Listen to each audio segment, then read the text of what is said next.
জাহান্নামের আগুন কতটা ভয়াবহ তা তুমি কেমনে বুঝতে পারবা? তুমি তো ক্ষমতা পেয়ে আল্লাহকে ভুলে গিয়েছো। ক্ষমতার কারণে মনে করতেছো যে কেউ তোমার গা ছুঁতে পারবে না।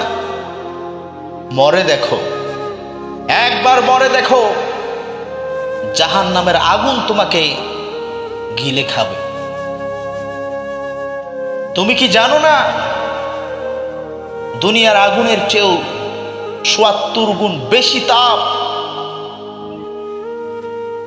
দুনিয়ার সমস্ত আগুনগুলোকে একত্রিত করলে যে তাপ হবে, উত্তাপ্ত হবে, এর চেয়েও বেশি হলো জাহান্নামের আগুনের তাপ। এখনো সময় আছে, সাবধান হয়ে যাও।